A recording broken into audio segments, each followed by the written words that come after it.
I welcome you to this session on Agile estimation techniques. Friends, today on the ground, there are two important things that are actually derailing our progress. Number one is we are not able to understand the requirements properly.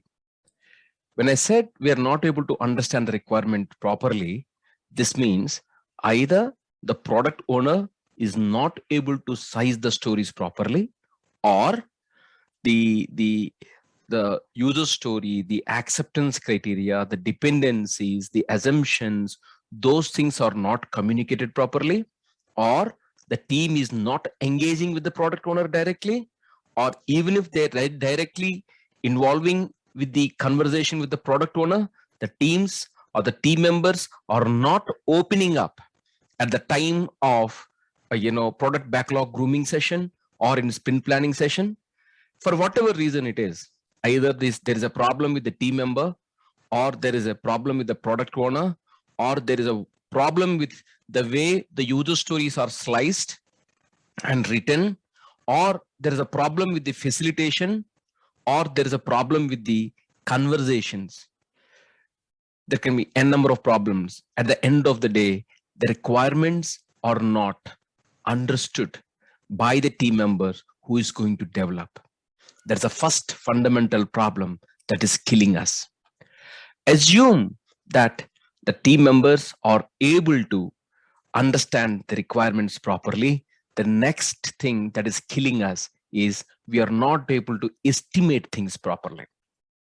Okay, so because we are not able to estimate properly, what is happening is it is impacting our ability to deliver the user stories by the set due date or the sprint end date, and because of which all of us are under constant tension or stress that your team is not able to meet the sprint goal. If you are in service industry, the customers are unhappy with us. If you're in product industry, the consumer is not happy with us. So the two major problems that can save us is requirements to be understood properly by the person who is actually developing, or the estimation need to be proper. These two things are actually becoming either make or break scenarios for the successful execution of our agile projects, or specifically our agile sprints. So with this session is gaining importance because as part of this session, we are straight away getting into the concepts called relative sizing and absolute sizing. As part of relative sizing, we will understand the conceptual depth, the mental map of story point estimation and t-shirt sizing and their relevance, right? So similarly, when we come to the ideal sizing, ideal day sizing, we're actually going to talk about the absolute sizing, and we will know the context for the technique. So predominantly, we're going to cover three techniques. Number one is story point sizing or story point estimation. The second one is the t-shirt sizing, and the third one is the ideal days sizing. Okay, friends, with this, let us get into our session. Yeah, friends. So as part of this session, we will be covering when to use relative sizing and when to use absolute sizing. And as I said, we will be covering three techniques: story point sizing, t-shirt sizing, and ideal person days. And at the end of this session, we'll also quickly understand how to derive the duration as well as the costs. Okay, so let's get into the internals. See, friends, the first one is when to use relative sizing and when to use absolute sizing. See, friends, I'm telling you, if you are about to start a sprint, you have absolute clarity on the stories that you are going to work upon. You have 100% clarity. If you don't have 100% clarity in terms of, the requirements or the approach or the design, okay, if you don't have clarity, you should not accept those stories. You can say, look, they are not definition of ready stories and I can't pick it up. So for the stories which you are going to pick it up for the next sprint, I'm just saying sprint 1, you should have absolute clarity. When you have absolute clarity, then you go for absolute sizing. But generally, as part of product backlog grooming sessions, we will be estimating the stories which may come up with future sprints. That means sprint 2, sprint 3, sprint 4, sprint 5, where there is certain uniqueness, there are certain assumptions we make. The absolute clarity will not be there. Uncertainty will be there. Certain assumptions, certain ambiguity exists. So when you are estimating for the stories which are coming for sprint 2, sprint 3, sprint 4, that means future sprints, then we suggest relative sizing, because at this point in time, you have certain known variables, you have certain unknown variables, but we want relative sizing because you can't do absolute sizing. Even if you want to do absolute sizing, what happens is you need more details, and those many details for the stories which are targeted for future sprints you may not have. So you can't say, look, I don't have this clarity, so I can't estimate. We can't say that. This is where relative sizing helps. So when to use relative sizing? This is where you can do the sizing very quickly, and most probably we use relative sizing where the stories are targeted for future sprints. Okay, and then where do you use absolute sizing? For the stories which you are actually picking up for the next sprint, where you have absolute clarity. Okay, so let's get into the concept called relative sizing. As part of relative sizing, we will be covering story points and t-shirt sizing concepts. Okay, see friends, if some people ask you, the building marketed targeted as A is marked as A. Can somebody asks you, can you tell me what is the height of this building? Now, I have many unknown variables here. Okay, so I do not know what is the size with which the photograph was taken. There are many unknown variables. I can't say, but somebody forces you, you have to give estimate. Then people may, make a courageous assumption saying that, okay, it may have, it may be 2000 meters height, and somebody says 3500 meters height. Somebody may say, 1500 meters height, because everybody assumes this in their own mental context. And even though they are aware that this photo is not up to the scale, for what scale this photograph has been modeled, we don't know. But just because we are pressured or we are mandated to tell some number, people will tell some number, and that number is based upon the mental model they have in their mind. Probably somebody may look this particular diagram as a photograph of New York City, so they compare it with the New York City and they provide the number. Somebody may compare this with some other European country and they think probably this is what is the building is all about. They think, then they provide that number. And somebody may relate this to some building in New Delhi or Hyderabad or Bangalore, and they may say this is what it is. The point is they are mandated to tell, even though they're not absolutely clear about the scale for which the photograph is written. Friends, in our real-time scenarios also, we will be mandated to tell our estimation under these scenarios only. Okay, we will be asked to spend a lot of time and energy to estimate where a lot of variables, the scope may not be 100% clear. Even if it is clear, it keeps on changing. Okay, then new or unforeseen tasks may appear during execution. On the people who are actually going to work are new, and there can be more risks that can keep surfacing. So usually when it comes to estimation, we will be estimating projects where uncertainty and complexity are high. So to factor these, what we do is we tend to add some buffer. And then at the end of the day, we receive a comment saying that, guys, you're estimating more. I think probably you're not doing proper estimation. And this is the kind of comments we receive. And so we will be in a no-win situation. So if you look at this photograph, when somebody asks you, what is the height of this building? And the kind of situation you are in to tell a number is exactly or more or less the same when you are asked to estimate certain tasks where scope is not clear, complexity is high. Okay, so our situation is same thing. So this is where relative sizing helps. For example, let's take one scenario. Okay, so there is a bus which is going from origin O to destination 1 and destination 2. Okay, ultimately it has to go to destination 2.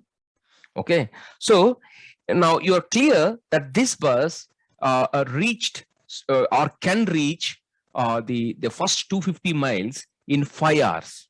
So this is the track record, you know that. If the bus reaches the destination 1 in 5 hours, that means it has covered 250 miles in 5 hours. That means on an average, it has covered 50 miles in an hour. Then what is the time it takes to reach the entire destination? That means 0 to 2. That means O, origin O to destination 2. So if you see here, the bus has reached the first destination in 5 hours and it has covered 250 miles. That means it has taken on an average 50 miles per hour. Now 350 miles are there. So 350 miles by 50 miles, it may take 7 hours. So this bus will take 5 plus 7, total 12 hours approximately. This is how the relative sizing is going to give the number very promptly. If in case you are asked to give the absolute estimate, then you have to know what are the halts in between, and whether the highway road is proper or not, whether the environment is proper or not, or are there any traffic jams expected or not. So a lot of things you have to really get information, and by the time you get that information, then you won't get that information. You are asked to provide an estimate, right? So what happens is you have a history here. This bus on an average can travel 50 miles per hour. But this is what is the trend. And we assume that, the same condition prevails. Then 250 plus 350, it is around 600 miles, right? To 600 miles. And this 600 miles by 50 miles, which is around, it's 5 hours and 7 hours. Total 12 hours it takes.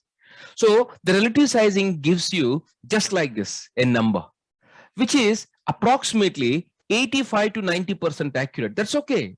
See, in the name of getting more information and more accurate information, and there can be two scenarios. You may get information, you may not get information. Most of the scenarios and the projects that we are in, we will not get that ground information.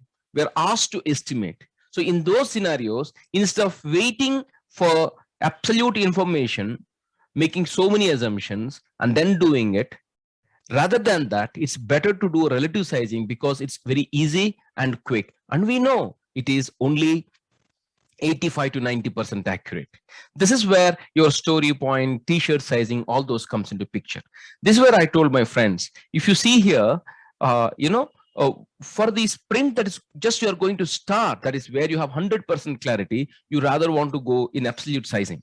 Whereas for the sprints that are upcoming, there is sprint 2, sprint 3, sprint 4, sprint 10. There you may not get accurate information. As you reach the sprint, you will get more information. But for now, you wanted to provide estimates for the stories targeted for sprint 2, sprint 3, sprint 4 in relative sizing. Okay, so this is what is the concept here. Okay, now let's assume that then relative size in story points. Let's understand the story points in conceptual depth. See, friends, story point is an imaginary number that tells what it takes for the team to deliver that particular story. It's an imaginary number. Story point is story plus point. Points and imaginary points are attached to the story. Right. So, for example, if somebody says the rock that you are able to see here is one story point, it's just a number, one story point, then I think this rock is double the size, right? So I say it should be two story point. If it is one, it is two. If it is two, if it is four, because it's double the size, right? So story point is an imaginary number attached to the story. It tells us what it takes to deliver, what it takes for the team to deliver that story, right? So it is a number. Okay, it's an imaginary number. For example, if you're asked to estimate, if somebody says this small glass, okay, of 8 OZ is one story point, then obviously you will tell a medium as it is 16 OZ, so 8 into 2 times 2 story points. And this 24 OZ is 8 into 3, so 3 story points, right? 8 3s are 24, not 4 story points, 3 story points, right? So it's basically story point is, it's basically a relative number, right? If you say this as 1, I will say this as 2. If you say this as 1, I'll say this as 2, because they are relatively, it is double the size, right? So if somebody says what is the height of this building, if somebody says if this building is a 1 story point, then this should be 2 story points because it is twice the height. And then it should be 4 story points because this building is 4. So somebody has to say if this is 1, then I'll say 4 story points. Then you can gain the common agreement among people very easily, and it's very easy to estimate. If this is 1 story point, then it is 2 story point because this building is double the size, and this is 4 times this building, 4 times. So 4 story points. So exactly when you were in this situation, if somebody says what is the height of this building, then you're clueless and you were thinking about different mental models or mental pictures or different contexts, and then you were throwing a number. But if somebody says here that if this is the building of 1 story point, then it is 2 story points and it's a 4 story points. And some building which is lesser height probably is a half story point, right? So it's a relative number, right? Story point is, it's basically, it's a point attached to a story. It's an imaginary point that is assigned to a story. It's a story point. So what is story point? It is imaginary point that is assigned to a user story. Okay, it tells what it takes from the team to deliver the story. See, I'm using the word very cautiously. I'm not telling what is the effort. I'm telling what it takes to deliver the story, right? So why I'm telling like this? Because whenever you are delivering a story, it's not only effort that you put, you also will solve the complexity inside it. You'll also address the uncertainties, the unknowns, the risk factor. So whenever you are actually estimating story points for a story, you keep effort, uncertainty or risk factor, or complexity. So what is complexity? Complexity is about the number of variables you deal with. For example, while developing a story, how many functions you deal with, how many parameters you deal with, how many tables you deal with. Okay, so your function is basically communicating with what all other functions, how much of regression is needed to test your specific functionality. So the number of variables is what decides the complexity. More number of variables, more complexity. Similarly, uncertainty or risk. For example, you're dealing with that particular API function for the first time. So you may not know what it is. So uncertainty factor is more. Or you are dealing with the core function of the business. If anything goes wrong, other functions will start showing wrong values because they're all consumes this function. So you have to be really careful in terms of making changes to this particular function. So in these scenarios, your uncertainty, your risk factor is more, because if something goes for a wrong, then entire thing goes for a wrong. Okay. There are, on the other side, there are certain functions, they're standalone. No other function depends on them. Your risk factor is less. Whereas there are certain functions most commonly used. If you touch them, then other functions also will show wrong values. So their risk factor is high, right? So the story point is a point, an imaginary point that is given by considering effort involved and the risk factor or uncertainty factor and the complexity factor. Given these three things, you will provide an imaginary number that is one story point. And then you go, then that is called as, once you give certain story points, certain base stories, keeping your reference to those base stories, other stories you will estimate. Let's get into the next point. We use Fibonacci series to represent story points. Fibonacci series, if you know here, no, A plus B is equal to C. For example, 1 plus 2 is 3, 2 plus 3 is equal to 5, 3 plus 5 is equal to 8, 5 plus 8 is 13, likewise, right? So we use Fibonacci series to represent the story point. And story point is having complexity and uncertainty or risk factor and effort involved. Now, why we use Fibonacci series? Mathematically, if you analyze, right? If you analyze certain populations, how they grow, if you analyze certain growth factors, okay, and if you analyze, the typical the trend, we understood that it is actually going or following a Fibonacci rhythm. So likewise, our complexity, our uncertainty, our effort involved also includes this Fibonacci series. This is how our people felt.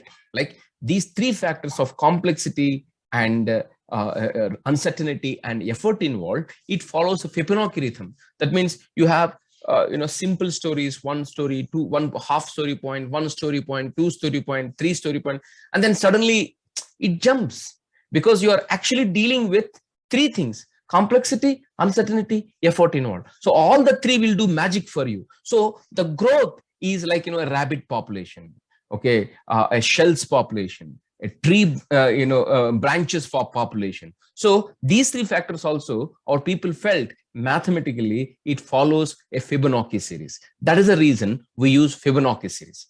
In agile projects, we use Fibonacci series till 13. After 13, instead of 21, we start using modified numbers 20, 40, 60, and 80, and we will deal it later, right? So why we used Fibonacci series to represent story points? Because our complexity, our uncertainty, and our effort together as a capsule, it follows the mathematically proven concepts when we observe how the rabbit population has grown, the shells population has grown, or the corona numbers have grown, the tree branches have grown. So we felt like it follows this. So that is the reason we follow a Fibonacci series. Okay, friends. So our mental model is, it is like, if it is one story point, then it is double the size. So 2, it double the size 3, and it is the next best one as per the Fibonacci series 5, and then 8 and 13. This is how it is, right? Usually, friends, I'm telling you, our story points, we should ensure that, we estimate up to 8 only. In the can't but situation, 13.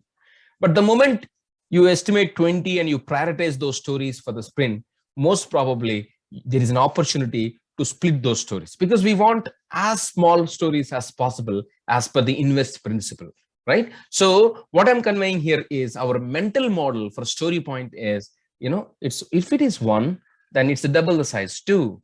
And the next one is, okay, it's a bigger, as per Fibonacci series, it is 3, and then it is 5, and then it's 8, and it is 13. So this is how our mental model looks like. Okay, next question.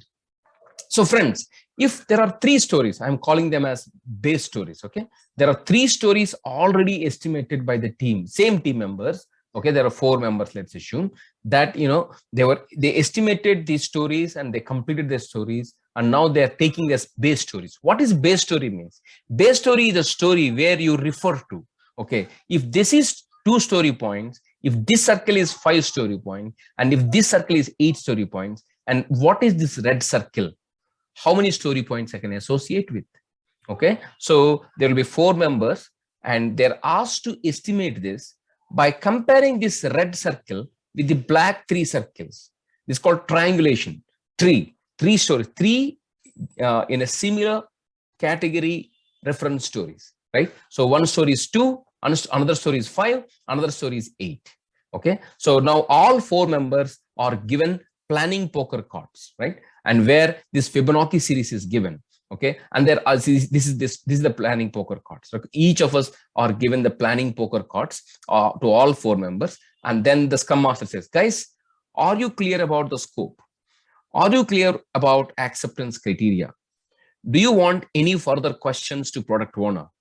So if everybody says, yes, I am clear, if they have questions, they'll ask the product owner. If they don't have any questions, they'll say, I'm clear. Then all of you, please hold your cards. So the 4 members, they hold their cards.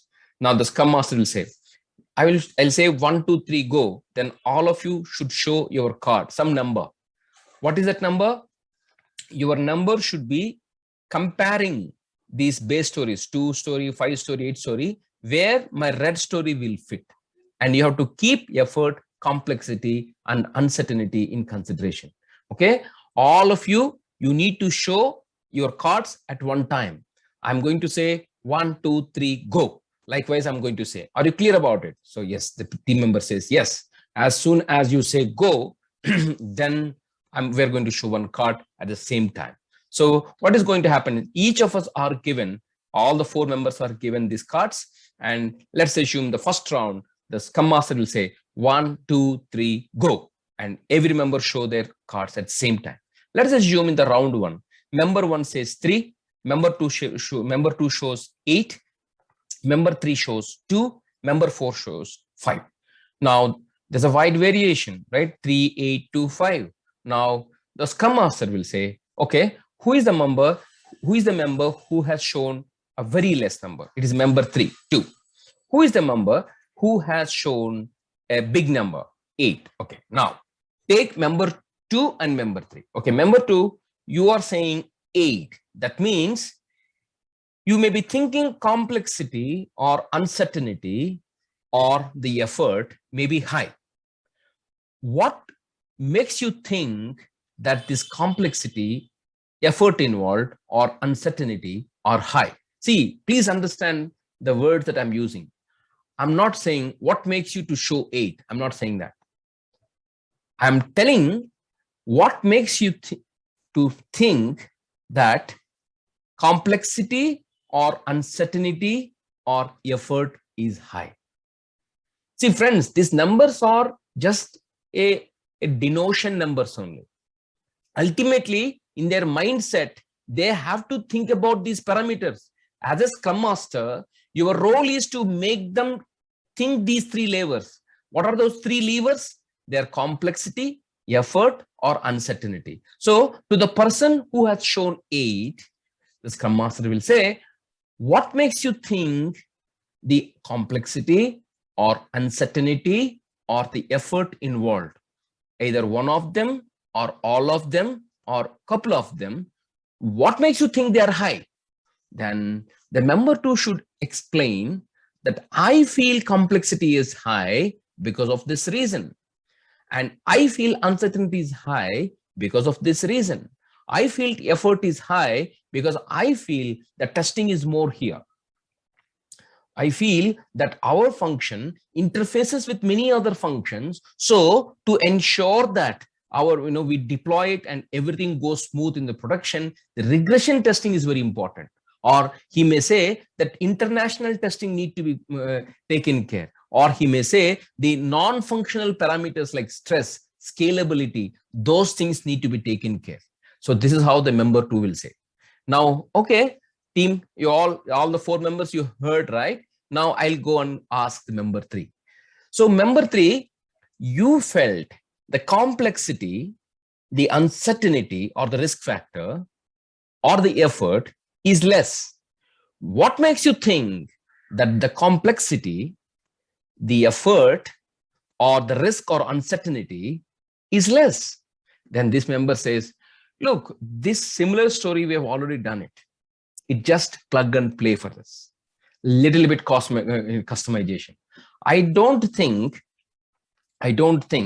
that other functions will get impacted because of the change that we are going to introduce in this particular function or API. So in my opinion, it's a plug and play, and just that we have to be a little careful here. So that is why I feel too. Okay. Then we look around, guys, member 1 and member 4, what's your thoughts? So these people, they'll basically tend to agree or disagree with these two extreme people, or they may come up with new thought process. So if you see, friends, there's a beautiful conversations are happening. The beauty of planning poker is you are conversing, you are discussing on the user story, on the ground, and it's on-job training, right? And all 4 members' understanding will gradually increase on the story. Now, the Scrum Master says, guys, all of you heard each other. Now, let's go for the second round. You remember, I'm going to say 1, 2, 3, go. Then all of you need to show your cards at the same time. That's what the Scrum Master will say. Okay, so all members are having the poker cards with them. Now Scrum Master say 1, 2, 3, go. Then all of them shows the number. What are the numbers shown? The member 1 is now turned 8. You see, member 1 turned 8. Why? Because he's convinced with the logic that member 2 is telling. Okay, and member 2 is fortunately came down to 3. Why? Because he is convinced with the people of 2 and 3, their thought processes, or new thought must have come to him. And member 3 is just changed to 3, and member 4 is constant at 5. Now Scrum Master says, guys, the member 1, it seems the complexity, uncertainty, or the effort involved are high in your opinion. What makes you say one of these parameters or all of these parameters are high? Then this guy says, I feel, what the member 2 said in the last round is correct. It is a very crucial functionality, and this functionality requires so-and-so changes. And if you don't, here the risk involved is high, and also the complexity is high. Also, the technology that we are dealing with here, especially in this particular module, is something that we have not seen that. Okay, so that's why I'm feeling it's high. Then, we will ask the other members 2 and 3 why they are less. So these people will say why complexity, uncertainty, or effort involved is less. Now, once people listen to each other and member 4 contributes, then the Scrum Master says, let's get friends, because see, it is 3, 5, 8. 3 varieties are there, right? Now they say, okay, let's go for third round. 1, 2, 3, go. All people show 5, 5, 5, and 8. Okay, so all the members are 5, and fortunately, this member 4 who shown 5 for the first 2 rounds, he says 8. And believe me, my friends, Agile says you can stay here, a contiguous. This is called side-by-side cards. If you see 5 and 8, they're side-by-side cards, because it is not possible to get everybody to the same number. If you are able to get members to contiguous means side-by-side, 5 and 8, 3 and 5, 2 and 3, 8 and 13, side-by-side cards in ascending order, then you can just say, okay, we will take the highest. That means out of 5 and 8, 8 is the highest number. See, friends, today in this particular round, 3 people have shown 5 and 1 member have shown 8. It is not with majority. It is about out of the numbers people have shown, whichever is the higher, we will take. Okay, now this is, we are agreeing on now the story points for this particular size is 8. So this is how they estimate, okay, compared to or reference to the base stories. Okay, so next. So friends, this is how the planning poker estimation happens. If you see here, the beauty of here is it has multiple iterations. of estimation. It can, certain times it can go to round 6 also. So for example, if you see at the end of round 6 also, if people are not able to come to a conclusion, then what happens is, probably the story you have to do a research into it, because team members are not able to come to a common agreement. So you have to take a spike story or a research story or a tracer bullet story, where you wanted to develop a POC and gain more understanding about it, right? So spike is a story wherein you say, I want 16 hours or 8 hours. I want this much amount of time, so that we basically get into this. And what this kind of story is, what we wanted to first understand and investigate, analyze, and then we'll have a more understanding. The research story is, I know what it is, but I do not know which path or which solution path I have to take. What is the best optimized solution path I have to take? This is where you get onto research story. And third one is tracer bullet, where you want to develop a proof of concept, so that you really understand the complexity of it, uncertainty of it. So if even after 5 rounds, if people are not able to come to a common understanding, then it is worth to say, guys, we can't estimate the story now. We will do some research into it. We'll gain more insights into it. And based on the insights, we will come back to the estimation. So that is how we can do. So the merits of planning poker game, it has multiple iterations of estimation. It requires participants to estimate at the same time. Because see, as I said, the Scrum Master says 1, 2, 3, go. All people need to show their number at the same time. Why? Because we wanted to avoid a bandwagon effect. That means where people tend to, for example, if people provide their estimate one after another, then there is a possibility that most of them give 5, most of them have given 5. Let me also give 5. Problem ho jayega na. That there will not be a problem now, right? So what I'm conveying here is, at this point, that people may tend to agree with majority. So that's the reason we want all of them to show at the same time, so that they don't know what number our other person is going to show. Similarly, there's a halo effect. There are certain experts within the team. Now, this member, that person knows this correctly. So he's showing as 8, means it should be 8 only. So that kind of halo effect also won't be there. So to address, because we respect everybody, everybody opinions count. Yeah. So so everybody's effect counts, and everybody need to engage in this conversation. So it allows group convergence on supported estimates, and it's quicker and more enjoyable. I feel it's an on-job training, and these conversations makes people to the speed.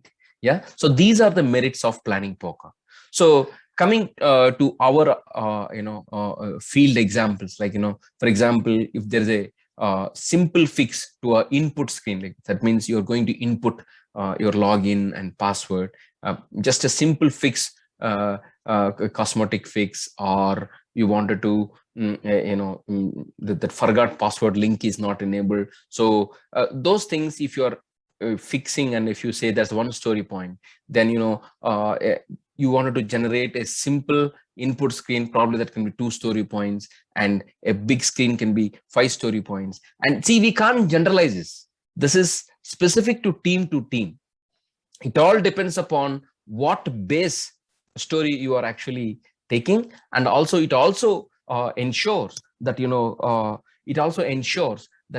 the team capability. So that's why story points varies from one team to another team, right? A story that you put for an estimation within one team, they may say it is 3 story points. See, the same story, other experts team, they may say it's a 2 story points. Okay, probably because they are more experienced with the product, so they can complete it fast. So it is a team specific. Story point is team specific. We can't compare story points of 2 teams, right? Because they're team specific, and the base story that they take is maybe different, and the competency of the team may be different. So that's why it is called relative sizing, and it is team specific.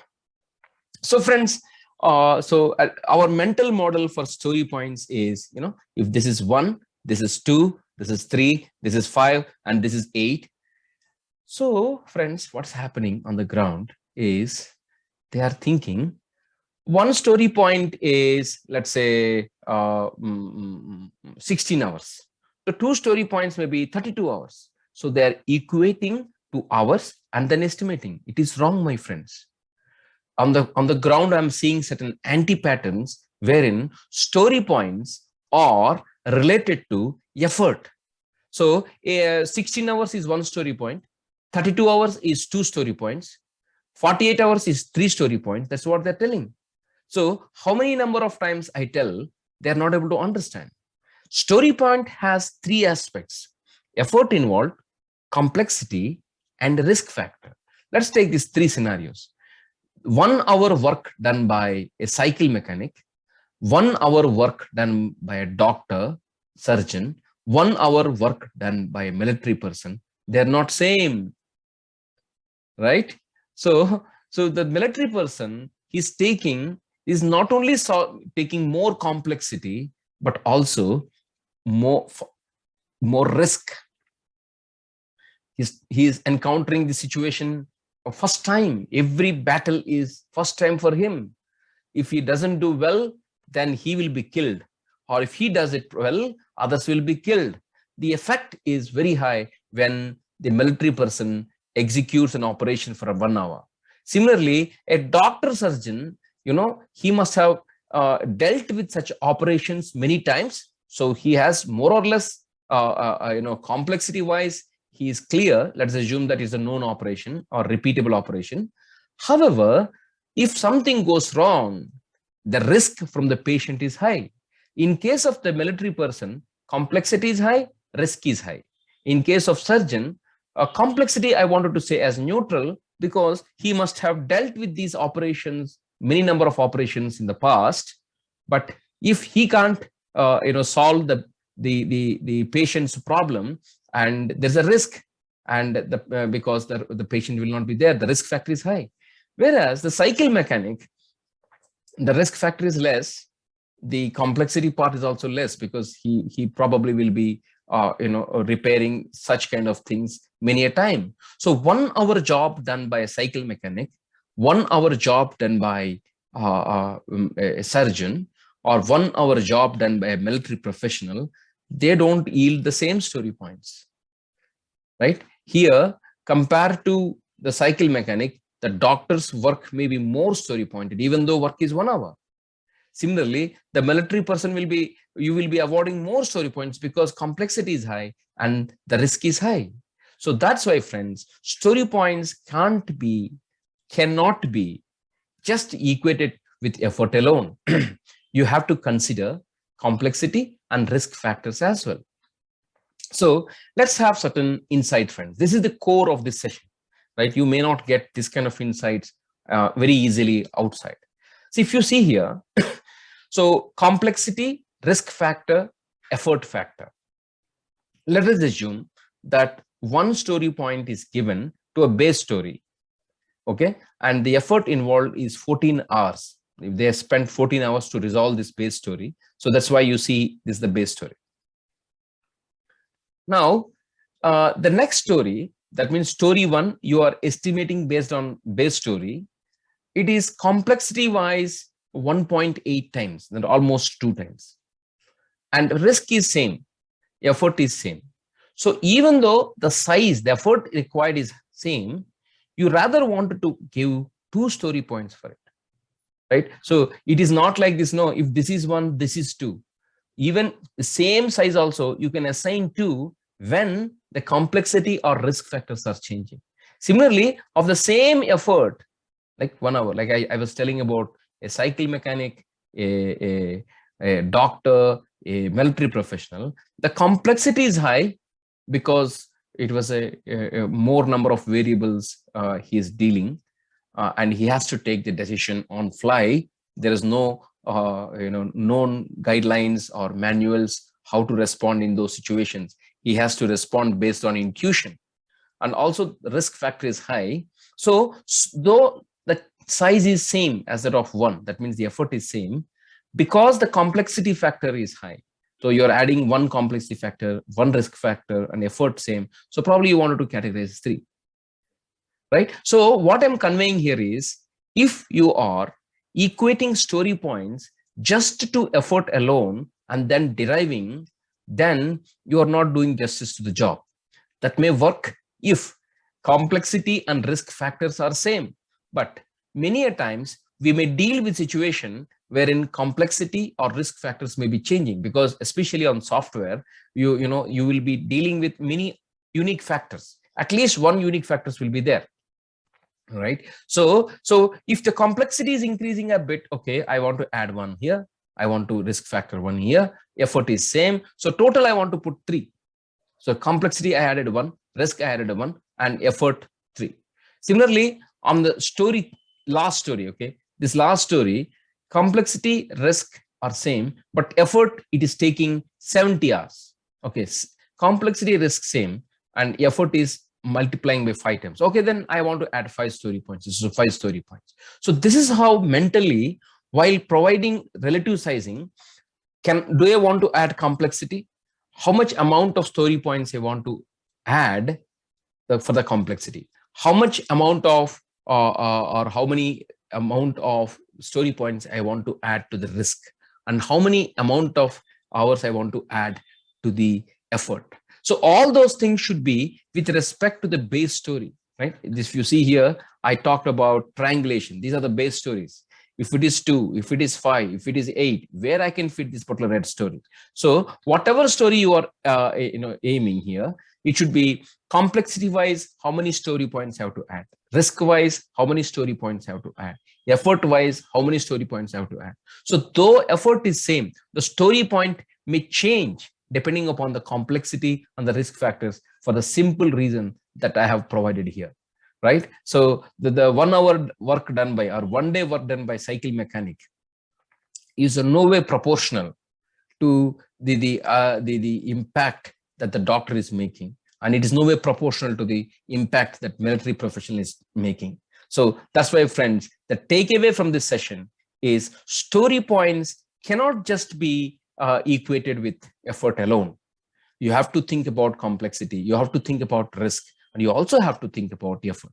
So combining these three things, you have to provide relative sizing based upon the base story, that is the reference story, right? So friends, what is the significance of story point estimation? For example, if you see here, sprint 1, our team has produced 21 story points worth of work. That means they completed certain stories. If you add their story points, whatever product owner has accepted, that's called velocity. The velocity of the sprint 1 is 21 story points. The velocity of sprint 2 is 20 story points. The velocity of sprint 3 is 22 story points. Then how does it impact me? Because anyway, at the beginning of the sprint, I'm only estimating in hours. So how does the story point estimation will help me? See, friends, if you look at the way your last 3 sprints goes, 21, 20, and 22. That means your average of 21, 20, and 22. That means 21 story points. The average of 21, 20, and 22 is 21 story points. So stakeholders will come to opinion, okay, this sprint can take on an average 21 story points. So you can actually prioritize stories of worth 21, around 21, sprint 4, sprint 5, sprint 6. So they don't even come to you. What they want is, they want story points. The moment you put story points for different stories, they will prioritize, okay, this team can potentially take around 21 if I look at the last 3 sprints. So they keep prioritizing stories of, okay, I'm assigning these 4 stories here for sprint 4, these 5 stories here in sprint 5. So total, I want to make sure the story points is around 21. So they don't come to you. They just want story point for a story. The moment you provide story points for the story, they will decide which story is labeled for which sprint, and they will communicate to the end stakeholders that this story you can expect in sprint 6. This story you can expect in sprint 5. If you want this story to be prioritized in sprint 4, what stories I can deprioritize and put it in another sprint. All this discussion will happen without your presence. Just product owner alone will take care. Friends, in waterfall way of methodology, they used to come to you and bug you, disturb your rhythm, saying that, when do you think you will deliver? So there you have to do an absolute size estimation, and there you also have to mention where you can deliver, which sprint you'll deliver. Of course, waterfall way, there is no sprints. At least you should tell the due date, by what date you will provide.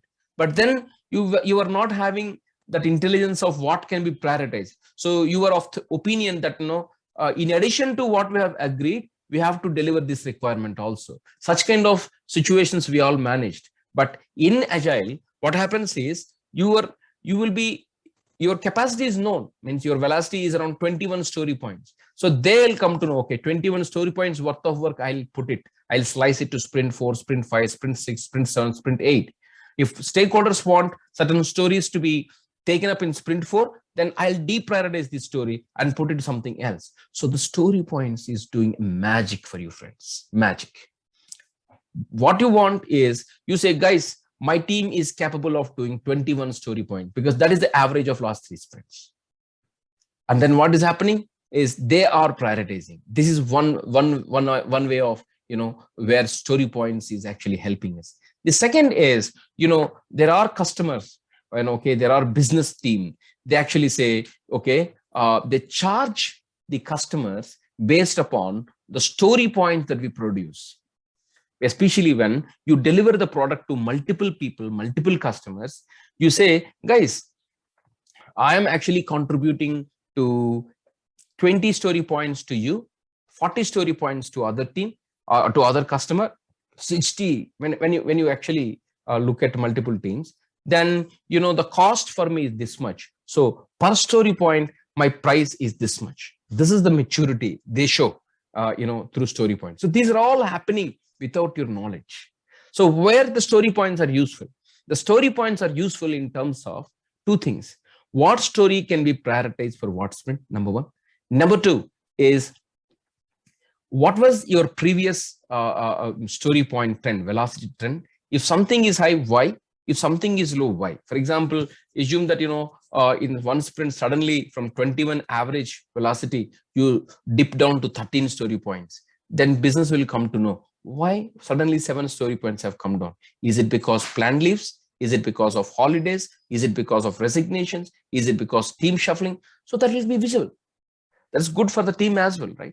That's good for the team as well because it's visible, right? And that is visible sprint after sprint. And similarly, the number of stories that are going to be sliced and prioritized for the upcoming sprints, they are happening without your knowledge. And also, because story points is what it takes for the team to deliver, then it also an indication of, the cost part of it. Cost means what it takes to deliver that, right? So cost, story point is actually can be associated with the cost. And so they may actually charge customers based on the story points we deliver. This is all advanced way of, utilizing story points. So this is how the story points will be utilized. So friends, as I said, the story points or the team own story point definition, and we cannot compare 2 team story points because their base stories may be different. For example, if you're working in a program where multiple teams are working on similar kind of work, then if as long as they take base stories as same, but still competencies may be different. So we have to use some calibration between teams. Okay, this team is relatively mature. If they say 2, let's say if they say 20 story points, that means for an average team it will be around 30 story points. Probably I may have to multiply it by 1.5. This team is relatively new. Okay, so they say 40 story point means business wise it may not be 40, very new.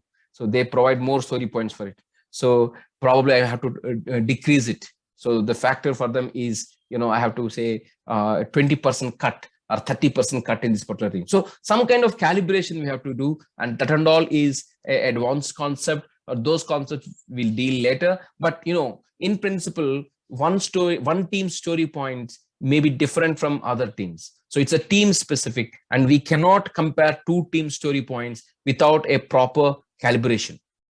So as a principle, we can't compare 2 team story points, and stream estimates should be inclusive of all activities. For example, that's why I'm telling the story point is an indication of what it takes from you. When I say what it takes, it can be complexity, it can be uncertainties, it can be your coordination with third parties, it can be, intra-team coordination, inter-team coordination, all those things, whatever it takes to complete that story, the story point will capture that aspect and give that imaginary number. Okay. And as I said, relative sizing, that is story point sizing, is a function of complexity, work involved, or risk factor. Yeah. So this is what is story point is all about. So now, friends, let's get on to the next relative size method called t-shirt sizing.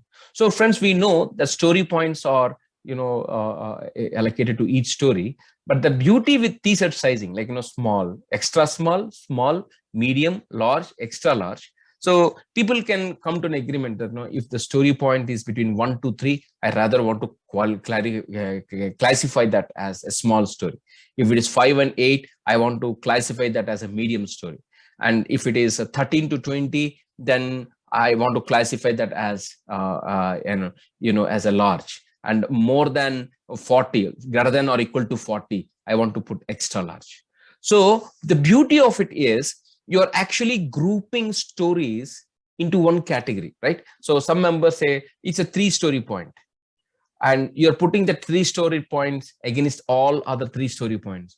So when you group this particular related sized story, you'll come to know, is it really 3? Yeah, but I think it's 5, because see, when I'm putting it, when I'm estimating, I'm actually assuming it's a 3-story point, but when I put it alongside of other 3s, other 2s and 1s, I feel it can be clubbed to 5. Similarly, there are certain 8-story, 5-story point here. Is it really 5? I don't think so, because other 2 5s here, compared to this is relatively easy. So I want to put it to 3. So when you group related user stories, you will get another check whether the story point is correct or not. That is one thing. Second is, it's a simple, medium, large, extra large. Arriving at that particular category is very easy, because if somebody is asking you whether it's 1-story point, 2-story point, a 3-story point, you have to use extra intelligence. But somebody says 1, 2, 3 is simple, then this is a simple item. It's a bug related. It's a simple item. I think it's a medium one.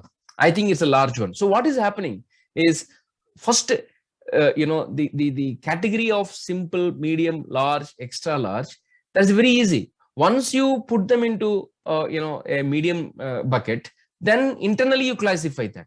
So what happens is, if you see here, as I said here, it's a technique that's often used to group similarly sized user stories together, and by placing the user stories into respective verticals, these verticals, right, it's easier to perform a reality check on whether similarly categorized stories are comparable in size or not.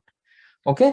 And then, so what is happening is, the other significance is, okay, team says, in the last 3 sprints, 21 story points were delivered by my team on sprint 1, 20 story points were delivered on sprint 2, 22 story points were delivered on sprint 3. And then in addition to that, you are qualifying other information. In the first sprint, we have taken 2 story points and 2 medium stories and 2 small stories we have delivered. In sprint 2, we have delivered just 1 large story, because your definition of large is around 20, right? 20. So we delivered 1 large. And in sprint 3, we delivered 3 medium stories. So what are you telling? It's not just,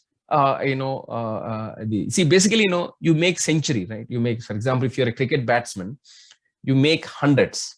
But with respect to which nation you make also matters, right? If with the easy nation, with the easy cricket team, with the easy football team, you make goals or you make centuries, we respect it. But we wanted to see against which team you made which runs. For example, with best cricketing and competing nations like Australia, or India, or some other countries like England. So if you make century against them, then that makes a really, that qualifies even further. So when you say I have delivered 21 story points, and you say, and it consists of a large story, oh, this team is capable of delivering large story. They're really matured. So there is another team who delivered 21 stories, all are small stories only. That means probably they have fixed some bugs. So this particular team is capable of fixing bugs, but still they need to get on to the road of, increasing their competency so that they can solve large stories. So when you see the story points and the t-shirt sizing, it's actually what is happening is its t-shirt sizing is qualifying the outcome. So story points are conveying the complexity, uncertainty, and work involved. With that, it is giving an imaginary number. And t-shirt sizing is further qualifying how many simple stories I got, how many medium stories I got, how many large stories I got. See, I was discussing with one of the customers in the last week, right? So that customer said that the team is doing great job when it comes to simple and medium stories. But when it comes to extra large stories, I feel that, your estimations are high. You see, the point I'm conveying here is, it's not your team is estimating high. It's about when it comes to extra large stories, this is where your team requires more maturity in terms of proper estimation. Then the discussion said, why can't we converse together? Why can't we have review on the estimate when it comes to extra large stories? Then the customer said yes. So it was not an escalation. It was more of a collaboration. So the story points are actually, it's a providing number, whereas t-shirt sizing is providing a qualifier on top of that. So this is the beauty of relative sizing. So let's get on to the next topic called absolute sizing. Okay, as I said, friends, we go for absolute sizing in the sprint that's going to start, because we basically have a prioritized stories for the sprint based on our velocity, the velocity of average velocity of last 3 sprints. So we will divide those stories into tasks, and we want to go for absolute sizing for the stories which are targeted for the next immediate sprint on the sprint planning day. Whereas we'll follow relative sizing for the future sprints, because it's called, for those stories, some clarity is still required. So we go for relative sizing there. So for the stories that we are going to take up in this sprint, on the sprint planning day, we want to go for absolute sizing. So friends, we'll follow the ideal time. Okay. So while estimating in ideal time for the sprint that's going to start on the sprint planning day, we assume that every employee works 8 hours per day. Let's say that in some context, you can say 6 hours. In some context, you can say 7 hours by deducting the meetings. This 8 hours is just a number, but for our session's sake, I'm taking 8 hours per day. Okay. So when you assume that people are working for 8 hours per day, we don't factor interruptions like tea breaks or people going out for a walk or people's diversions, like they may be switching between the tasks or somebody in between coming and talking to them or certain staff meetings and whatever it is, right? So some members goes for a doctor visit. So all those things we don't counter at all, right? We assume that the people will work 8 hours per day. Again, as I said, 8 hours is a number. From context to context, you can put 7 hours or 8 hours depending upon the context. Now, let's say 8 hours per day they work. This is what, with that assumption, we'll proceed. And let's talk about, let's assume that there are certain 5 members are there. One person is Mr. Subbarao. He is a full-time employee, 100% effort. So how many hours I have to take, how much capacity I have to take from him? Probably 35 hours in a week, because 5 hours he may be probably spending on meetings. Okay. About Ramarao, he's a full-time employee. He's only working 50%. How many hours I have to capture? And I don't know.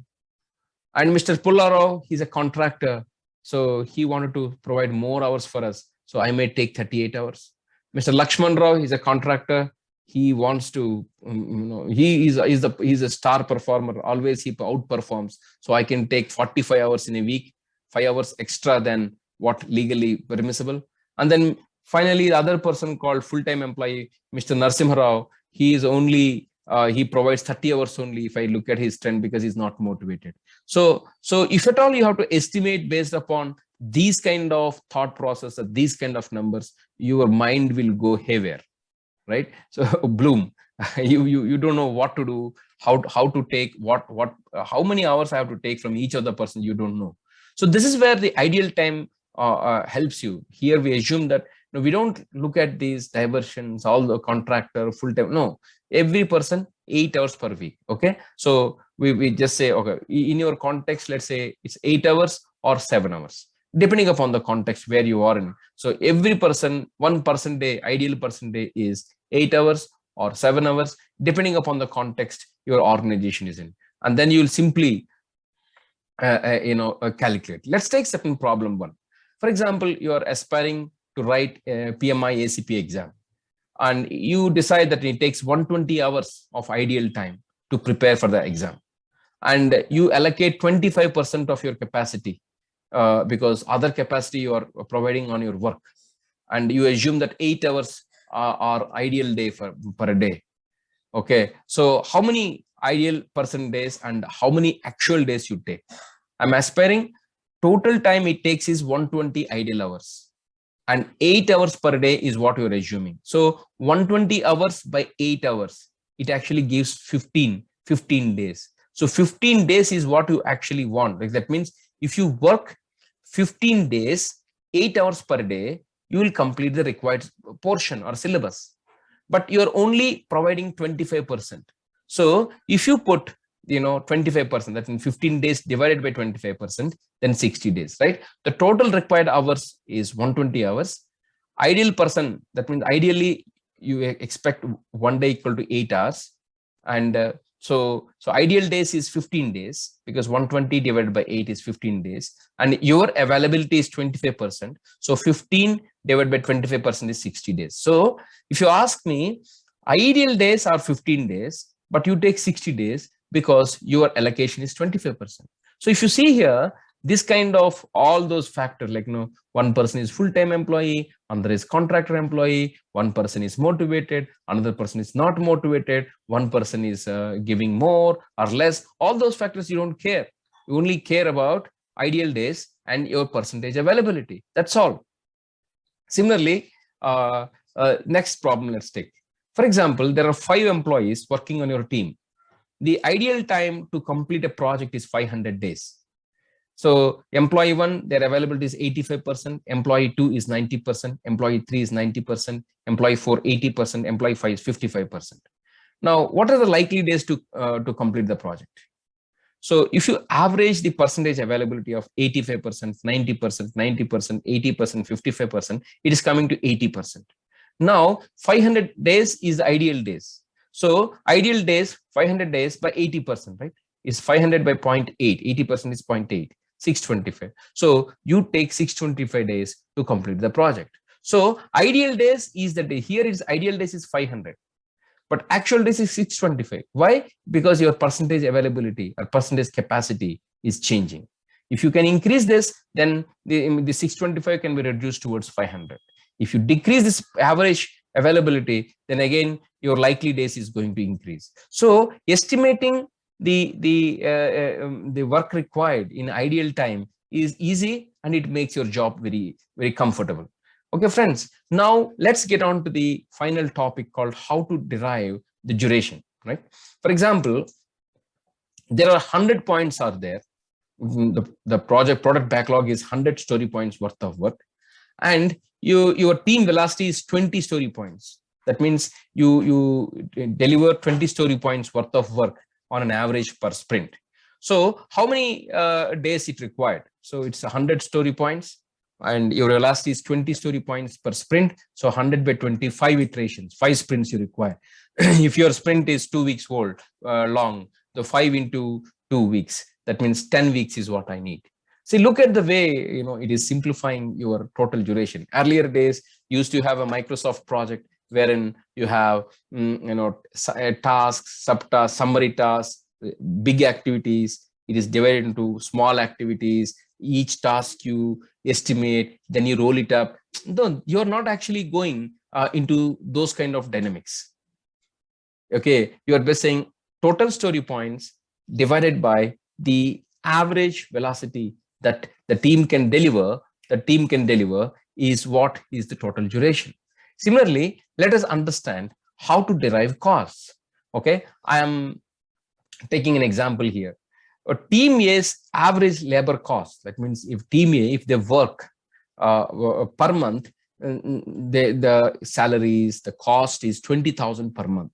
So assume that they run 2 sprints and each sprint is of 2 weeks old. That means to complete 2 sprints worth of work, because 2 sprints is 2 weeks.